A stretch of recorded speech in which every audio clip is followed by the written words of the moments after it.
കുട്ടിക്കാലത്തിന്റെ പ്രാധാന്യത്തെക്കുറിച്ച് നമുക്കെല്ലാം അറിയാം. അതുകൊണ്ട് തന്നെയാണ് ഇന്ന് പാരന്റിങ് ഇത്രത്തോളം ഇമ്പോർട്ടൻ്റ് ആയി മാറിയത്. കുട്ടികളെ നന്നായി വളർത്താനും അതിനുവേണ്ടിയുള്ള സ്കിൽസും ട്രെയിനിങ്ങും ഒക്കെ നമ്മൾ നേടുന്നു. അപ്പോൾ നമ്മളിൽ എല്ലാവരിലും കുട്ടിക്കാലത്തിന്റെ സ്വാധീനം ഒരുപാടുണ്ടാകും.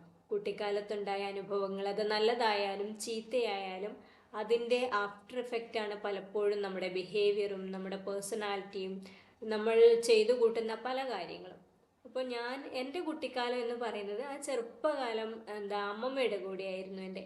അപ്പോൾ നാടൻ ഗ്രാമത്തിൽ കൂടുതൽ അമ്പലങ്ങളും ഒക്കെ ആയിട്ടുള്ള ആ ഒരു ചങ്ങാത്തെന്ന് തന്നെ പറയാം. ശരിക്കും ആ ഒരു അറ്റ്മോസ്ഫിയർ, ഒരു അമ്പലത്തിൻ്റെതായ ഒരു ശാന്തിയും സമാധാനവും നിറഞ്ഞ ആ ഒരു അറ്റ്മോസ്ഫിയർ, അത് ആലോചിക്കുമ്പോൾ തന്നെ അതിൻ്റെ ആ ഒരു ഫീല് നമുക്ക് കിട്ടുന്നു, ആ ഒരു സമാധാനം. അപ്പോൾ മിക്ക ദിവസങ്ങളിലും അമ്മമ്മ അമ്പലത്തിൽ പോകും, കൂടെ ഞാനും പോകും.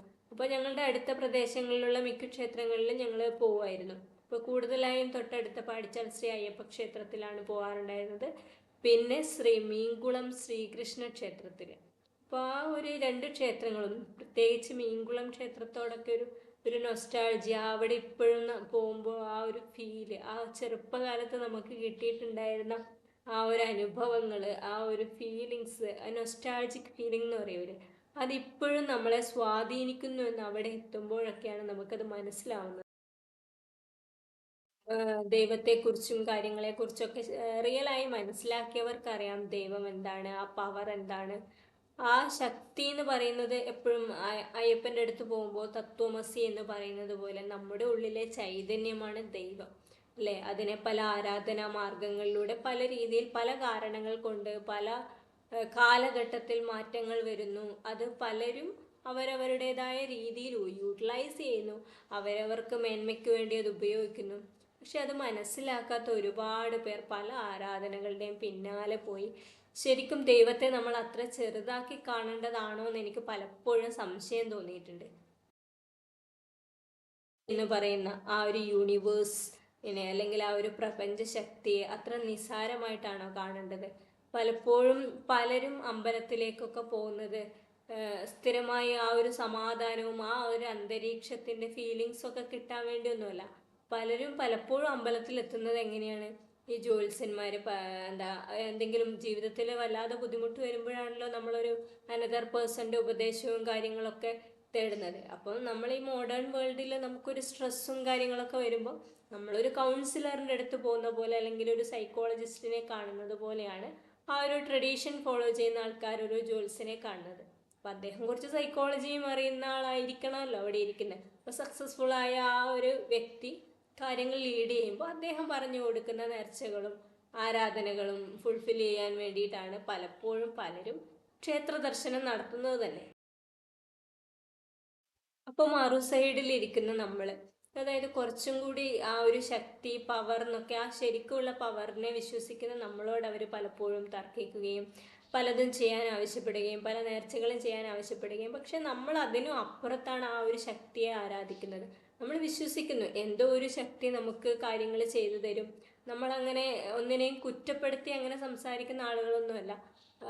നമ്മൾ കൃത്യമായി കാര്യങ്ങൾ മനസ്സിലാക്കുന്നു, ഓരോരുത്തരുടെയും വിശ്വാസത്തെ റെസ്പെക്റ്റ് ചെയ്യുന്നു. അപ്പം നമ്മളെ തിരിച്ച് റെസ്പെക്റ്റ് ചെയ്യുക എന്നുള്ളതാണ് കാര്യം.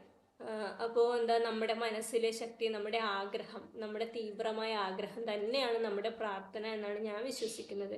അതുപോലെ നമ്മൾ അതിനു വേണ്ടി എത്രമാത്രം എഫേർട്ട് എടുക്കുന്നു, മാക്സിമം എഫേർട്ട് എടുക്കുന്നു. അപ്പോൾ അത് തന്നെയാണ് നമ്മുടെ പ്രാർത്ഥനകളും ആരാധനകളും എന്നാണ് ഞാൻ മനസ്സിലാക്കുന്നത്.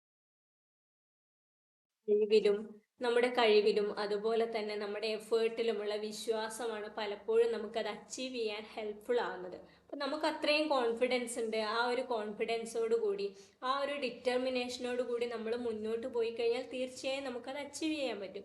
അതാണ് നമ്മുടെ പ്രാർത്ഥനാ സാഫല്യം. പലപ്പോഴും നമ്മുടെ മനസ്സിലേക്ക് ഈ ആരാധനാലയങ്ങളും ക്ഷേത്രങ്ങളും ഒക്കെ നിൽക്കാൻ കാരണം ആ ഒരു അറ്റ്മോസ്ഫിയർ തരുന്ന സന്തോഷവും സമാധാനവും. മീൻകുളം ശ്രീകൃഷ്ണ ക്ഷേത്രം പോലെ ഇത്രയും മനോഹരമായി, ഇത്രയും നമുക്ക് സമാധാനം ലഭിക്കുന്ന ഒരു സ്ഥലം ഇപ്പോഴും അതിൻ്റെ നൊസ്റ്റാൾജിക് ഫീലിംഗ് നൽകുന്നുണ്ട്.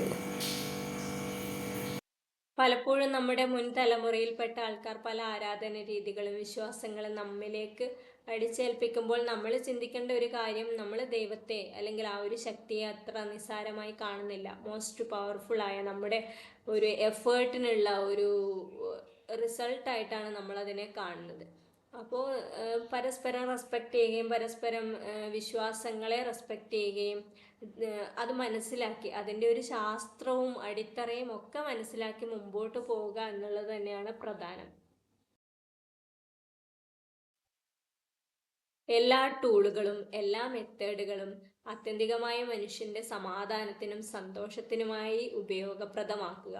ശരിക്കും പരസ്പരം കോൺഫ്ലിക്റ്റുകളും ഇറിറ്റേഷൻസും, ശരിക്കും നമ്മൾ അത്രയും ഒരു സ്ട്രെസ്സിലൊക്കെ പെട്ടിരിക്കുന്ന സമയത്ത് ഇങ്ങനെ ഒരു വിശ്വാസത്തിൻ്റെ പേരിൽ കുടുംബങ്ങളിൽ തന്നെ പലപ്പോഴും കോൺഫ്ലിക്ട്സുകൾ നടക്കാറുണ്ട്. അപ്പോൾ ഇതൊക്കെ ഉണ്ടാക്കുന്നതിന് പകരം എന്താണ്, ഒരാൾക്ക് ആ ഒരു വിശ്വാസങ്ങളും ആരാധനകളും ഫോളോ ചെയ്യാനാണ് ഇഷ്ടമെങ്കിൽ അയാൾ ആ രീതിയിൽ ഫോളോ ചെയ്യട്ടെ.